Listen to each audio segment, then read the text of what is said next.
Hello बच्चों, स्वागत है आपका अपने चैनल डिफेंस ट्यूटर में। आज की इस वीडियो में आपको बताएंगे इंडियन कोस्ट गार्ड नाविक जीडी के बच्चों के लिए फिजिक्स के एक्सपेक्टेड क्वेश्चंस को। और आज का हमारा चैप्टर होगा ग्रेविटेशन। यह ग्रेविटेशन का लेक्चर नंबर 1 है। इससे पहले हमने आपके लिए और भी डिफरेंट चैप्टर्स पे और भी बहुत सारे लेक्चर्स को दिए हैं, तो जिन्होंने भी अभी तक उन सभी लेक्चर्स को नहीं देखा है तो प्लेलिस्ट से जाकर देख सकते हैं। बच्चे, आपको बता दें कि हम आपको हमेशा बोलते हैं कि जो भी हमारे द्वारा लेक्चर्स बताए जा रहे हैं उन सभी लेक्चर्स से आप कंसेप्ट को सीखें, ताकि क्या हो, आपको कंसेप्ट ध्यान रहेगा तो उससे रिलेटेड क्वेश्चंस बनेंगे तो आप उसे आसानी से बना पाइएगा। देखिए बच्चे, एक्सपेक्टेड क्वेश्चंस का ये मतलब बिल्कुल नहीं होता है कि same to same questions data के साथ लड़ जाए, लेकिन हाँ इतना जरूर बोलेंगे कि जो भी आपको कंसेप्चुअल क्वेश्चंस यहाँ सिखाया जा रहा है, जो भी कंसेप्ट के थ्रू क्वेश्चंस के थ्रू हमारे द्वारा कंसेप्ट सिखाया जा रहा है, तो उस कंसेप्ट को सीखिए। उस कंसेप्ट से रिलेटेड जरूर आपको क्वेश्चंस बनेंगे एग्जाम में और आपको बनाने में आसानी होगी, लेकिन तभी होगी जब आप क्वेश्चंस को, कंसेप्ट को अच्छे से सीख पाएंगे। ठीक है, तो चलिए वीडियो की ओर बढ़ते हैं।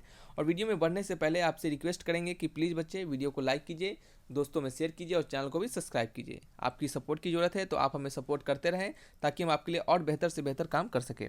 तो चलिए क्वेश्चन नंबर 1 की ओर बढ़ते हैं। पहला क्वेश्चन है, following physical quantities of planet that revolve around an sun in an elliptical orbit is constant. यानी आपको बताना है कि इन सभी में से कौन सा ऐसा आपका भौतिक क्या है, क्वांटिटी है, भौतिक मात्रा है, जो कि क्या होता है बच्चे, कांस्टेंट रहता है किस समय, जब कोई प्लैनेट आपके सन की तरफ चारों ओर क्या करता है, चक्कर लगाता है। तो आपको हमने इस टाइप के रिलेटेड क्वेश्चंस एक और करवाए थे कि आपके जो एंगुलर मोमेंटम होते हैं वो क्या होते हैं, किसी भी प्लैनेट के कांस्टेंट होते हैं अगर वो प्लैनेट सन के चारों तरफ घूमता रहता है तब। ठीक है, क्यों ऐसा होता है? क्योंकि देखिए, कोई भी एंगुलर मोमेंटम आपका तभी कांस्टेंट रहता है, कंजर्वेशन ऑफ एंगुलर मोमेंटम से कहे तो, जब आपका नेट टॉर्क क्या होता है, उस पर जीरो होता है। तो जब प्लैनेट सन के चारों तरफ घूमता रहता है तो उस पर कोई एक्सटर्नल टॉर्क नहीं लगता है, तभी क्या करता है, उसके एंगुलर मोमेंटम हमेशा कंजर्व रहते हैं, कांस्टेंट रहते हैं, और क्या होता है, ये चारों तरफ हमेशा घूमते रहता है। तो क्या होगा इसका answer, angular momentum. Angular momentum यानी कोणीय गति जो होते हैं उस प्लैनेट के हमेशा कांस्टेंट रहेंगे। कांस्टेंट या फिर कंजर्व भी कहते हैं, तो कन्फ्यूजन नहीं लेना है। ठीक है, कन्फ्यूज नहीं होना है, कांस्टेंट कंजर्व एक ही चीज़ होता है। नेक्स्ट है, in if the universal gravitational constant यानी जी होता है, और जी का वैल्यू होता है 6.67 इंटू 10⁻⁻11। ठीक है, और इसका यूनिट क्या होगा? तो बच्चे क्या करते हैं, इसका यूनिट एंड डायमेंशन जो होता है बच्चे जी का, इसमें बच्चे गड़बड़ा लेते हैं। कैसे गड़बड़ा लेते हैं? वो क्या करते हैं, रट लेते हैं। तो रटना नहीं है, हम आपको हमेशा सिखाते हैं, हमारे वीडियो से जो भी चीज़ सिखाया जाता है उसमें से हमारा 100% कोशिश रहता है कि क्या हो, रटना ना पड़े। कुछ चीज़ें रटने वाली होती है तो उसे तो रटना जरूरी है।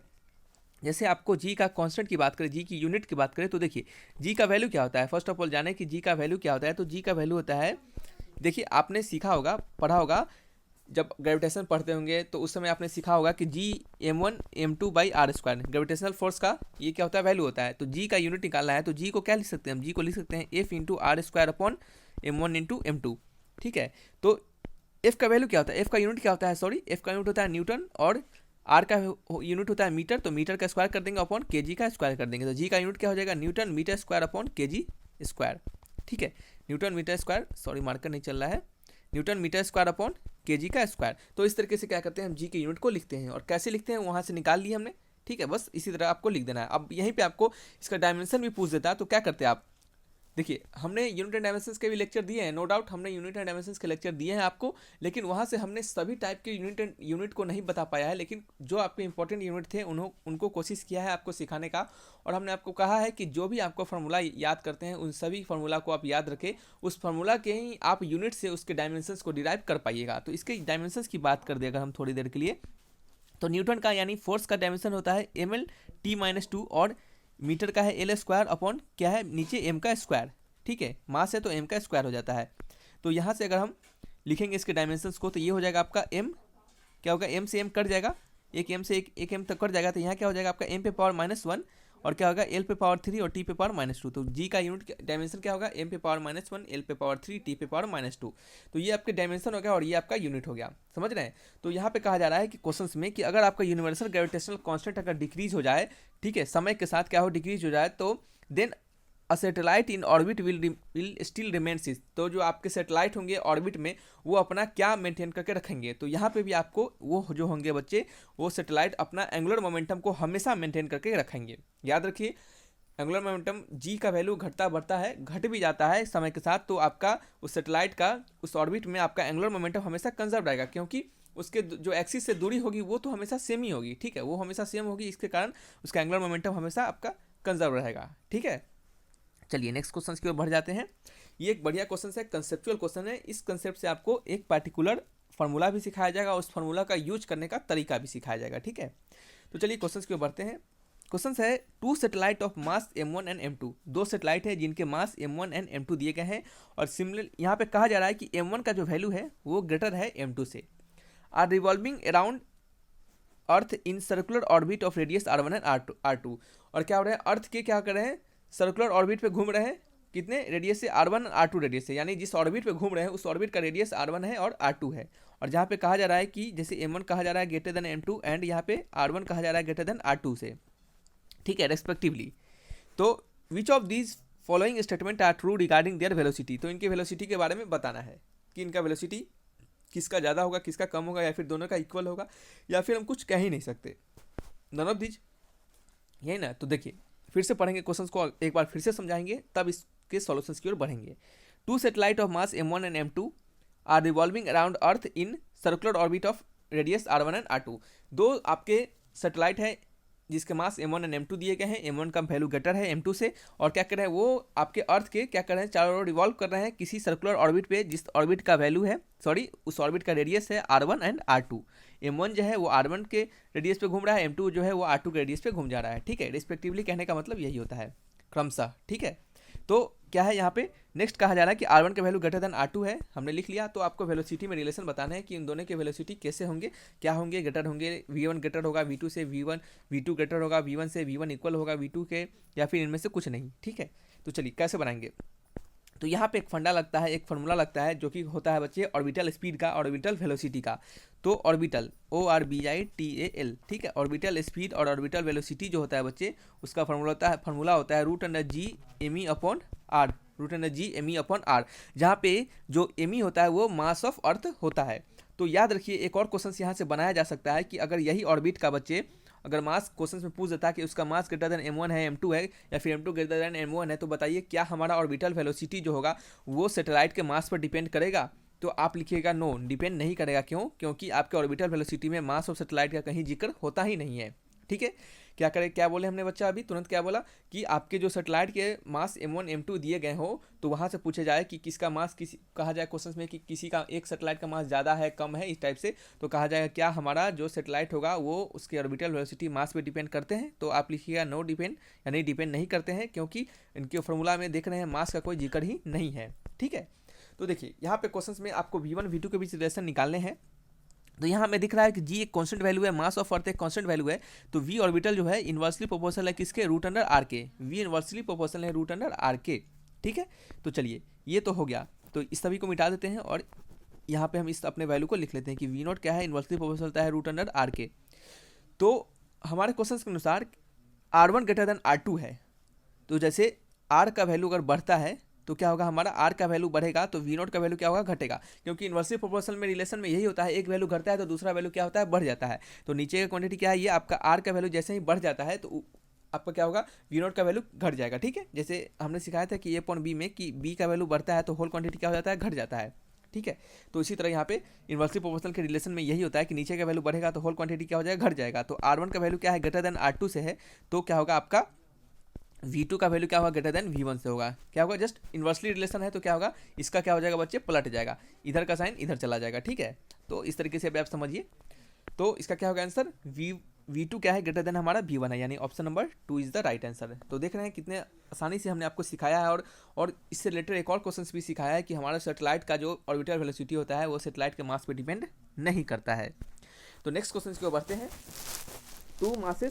To equal masses separated by a distance d, दो इक्वल मासेस जो है बच्चे वो d डिस्टेंस से सेपरेटेड हैं, ठीक है। जैसे मान लेते हैं m मास है, ये भी m मास है, और कितना डिस्टेंस से, d डिस्टेंस से सेपरेटेड है। Attract each other with a force F, यानी दोनों क्या है एक दूसरे को अट्रैक्ट कर रहे हैं, कितने से, फोर्स एफ से, एफ फोर्स से क्या कर रहे हैं एक दूसरे को वो क्या कर रहे हैं अट्रैक्ट कर रहे हैं। If one unit of mass is transferred from one of them to other then force, यानी एक यूनिट ऑफ मास यानी किसी का एक यूनिट का मास दूसरे को ट्रांसफर कर दिया जा रहा है, तो हमारा जो नया फोर्स होगा वो कैसा होगा, वो क्या होगा, डज नॉट चेंजेस, चेंज नहीं करेगा, डिक्रीजेज कर जाएगा जी अपॉन डी स्क्वायर से, या फिर क्या होगा बिकेम्स डी स्क्वायर टाइम्स, यानी वो डी स्क्वायर टाइम्स से क्या हो जाएगा गुना हो जाएगा, ठीक है, डी स्क्वायर टाइम से गुना हो जाएगा, या फिर increase by 2g upon D square, क्या होगा इसमें से, ठीक है।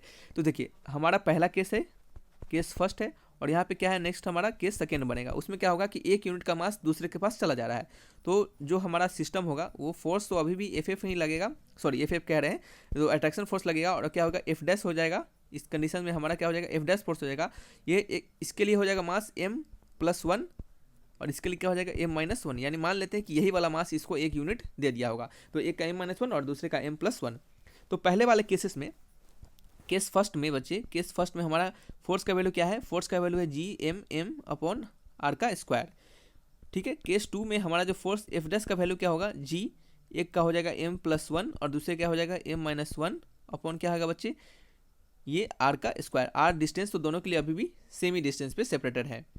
तो यहाँ से हम क्या करेंगे g m²-1 a+b और a-b का फॉर्मूला लगा रहे हैं अपॉन आर स्क्वायर, तो ये क्या हो गया आपका g m² upon R square, और माइनस क्या हो गया बच्चे g अपॉन आर स्क्वायर, ठीक है, g अपॉन आर स्क्वायर, और r का क्या है वैल्यू यहाँ पे d है, तो हम इसको क्या लिख सकते हैं, हम यहाँ पे लिख सकते हैं इसको, यहाँ पे लिख देते हैं, जगह नहीं है, यहाँ पे लिख देते हैं, चलिए यहाँ पे नहीं, इसको यहीं पे लिख देते हैं, इसको मिटा देते हैं, और यहाँ पे हम आपको अच्छे से लिख देते हैं। तो क्या है जी का वैल्यू, यहाँ पे आर का वैल्यू डी दे रहा है, तो क्या करेंगे कुछ नहीं करना है, एफ डैश का वैल्यू क्या करेंगे जहाँ जहाँ आर है वहाँ डी डाल देंगे, तो जी m² अपॉन डी का स्क्वायर माइनस जी क्या है अपॉन डी स्क्वायर, ठीक है। तो आपको दिख रहा होगा, क्या दिख रहा होगा कि हमारा ये पहले वाला वैल्यू है, यानी ये क्या है आपका पहले वाला वैल्यू है, तो इसको हम F dash equal to F minus G upon D square, तो ये पहले वाला वैल्यू है, और पहले वाले वैल्यू में से D G upon D square से क्या हो रहा है डिक्रीज हो रहा है, यानी घटाया जा रहा है, ठीक है। तो क्या होगा ऑप्शन नंबर बच्चे, ऑप्शन नंबर 2, यानी decreases by G upon D square, यानी जी अपॉन डी स्क्वायर से क्या हो जा रहा है हमारा, क्या हो रहा है फोर्स घट जा रहा है। कब घट जा रहा है, जब हम एक यूनिट ऑफ मास एक से लेके दूसरे को दे रहे हैं तब, ठीक है। चलिए देखिए इस क्वेश्चन से आपको क्या हो रहा है बच्चे, सिर्फ आपको ये फार्मूला ही नहीं रिवाइज हो रहा है, इस फार्मूला का यूज करने का भी तरीका आपको सिखाया जा रहा है, तो उस तरीके को सीखिए, यानी आपके क्वेश्चंस में थोड़ा सा और कुछ चेंजिंग करके दे देगा, तो आपको फार्मूला याद रहेगा, उसको यूज करने का एप्लीकेशन पता रहेगा, तभी आप उसको यूज कर पाइएगा, ठीक है। चलिए नेक्स्ट क्वेश्चन की ओर बढ़ जाते हैं। If Fg and Fe are gravitational and electrostatic force between two electrons at a distance of 0.1 meter, then Fg upon Fe is in order of, ठीक है। कहा जा रहा है कि इफ अगर Fg एंड Fe क्या है हमारे, एक सेकंड रुक जाइएगा, ठीक है।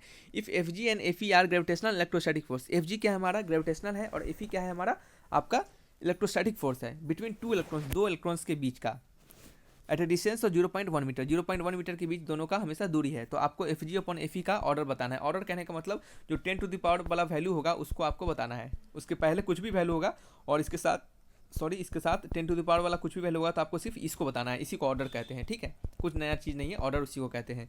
तो देखिए हम क्या करने वाले हैं, पहला तो हम Fg का वैल्यू लिखेंगे, एफ ग्रेविटेशनल का वैल्यू क्या होगा, जी m1 क्या होगा, जी आपका m1 into m2, G m1 into m2 upon R का स्क्वायर, और Fe का वैल्यू क्या होगा, Fe का वैल्यू होगा आपका क्यू स्क्वायर अपॉन 4πε0 इंटू आपका आर स्क्वायर, ये होता है आपका, जैसे Q1 Q2 आपने फॉर्मूला में पढ़ा होगा कि Q1 Q2 upon 4πε0 into R का स्क्वायर, ठीक है। तो यही है, तो हमारा क्या है यहाँ पे Fg का वैल्यू क्या होगा, Fg का वैल्यू होगा जी का वैल्यू तो बाद में डाल देंगे, पहले जी ही रहने देते हैं, और m1 क्या है मास ऑफ इलेक्ट्रॉन है, क्या है मास ऑफ इलेक्ट्रॉन है, तो मास ऑफ इलेक्ट्रॉन का वैल्यू क्या होता है, मास ऑफ इलेक्ट्रॉन का कितना होता है बच्चे, जी होता है, सॉरी जी बोल रहे हैं, मास ऑफ इलेक्ट्रॉन कितना होता है 9.1 into 10 to the power minus 31 आपका केजी में होता है, ये क्या होता है मास ऑफ इलेक्ट्रॉन, और आर का स्क्वायर क्या है,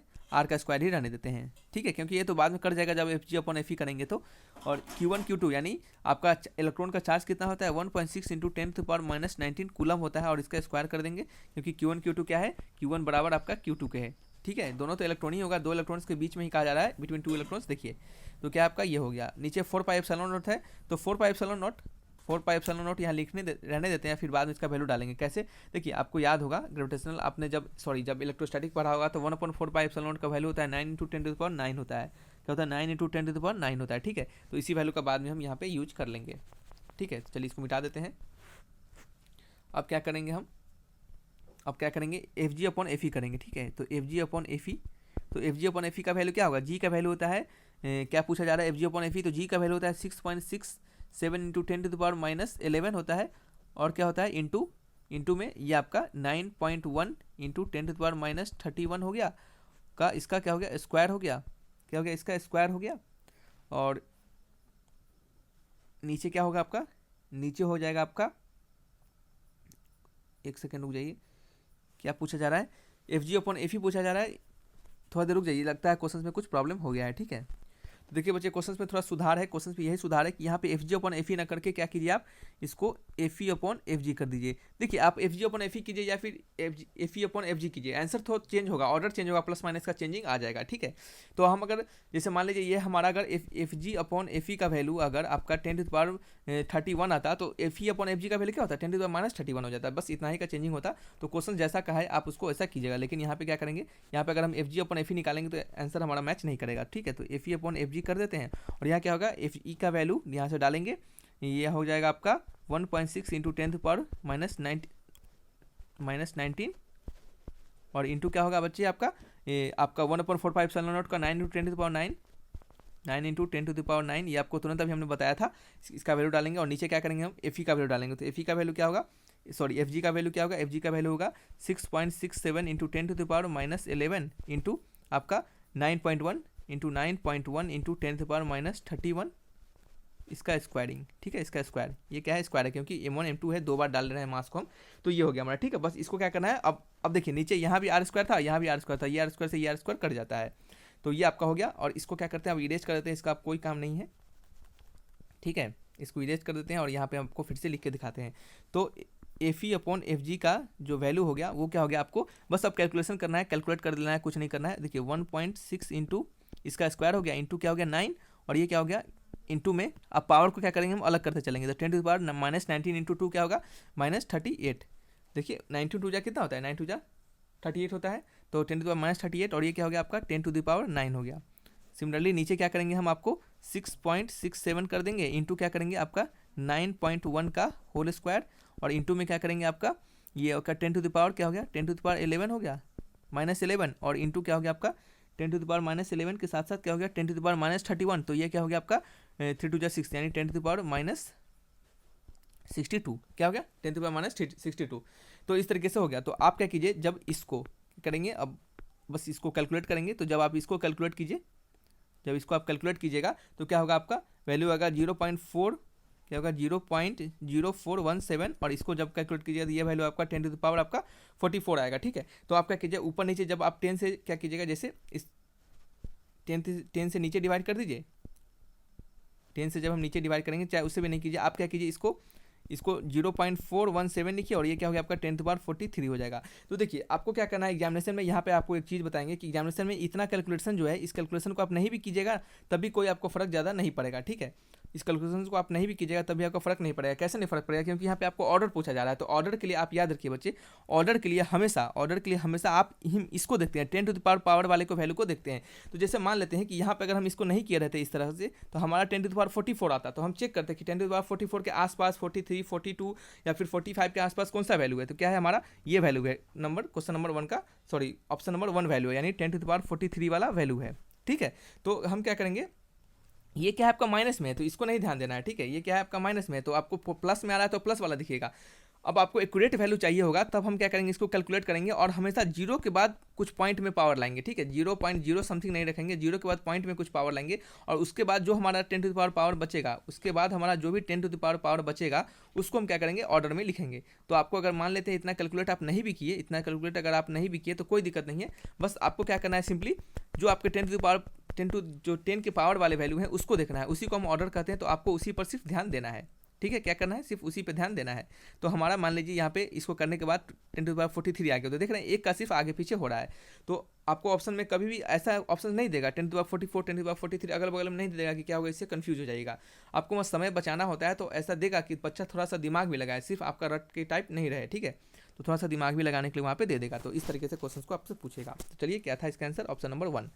चलिए बच्चे, वीडियो को रखते हैं यहीं पे। अगर आपको अच्छा लगा तो वीडियो थोड़ा सा ये लंबा हो गया होगा, इससे कोई दिक्कत नहीं, लेकिन सीखने के लिए आपको बहुत कुछ यहाँ से मिला होगा। तो thanks for watching my video अच्छा लगा तो दोस्तों में शेयर कीजिए और वीडियो को जरूर लाइक कीजिए। तब तक के लिए बाय बाय।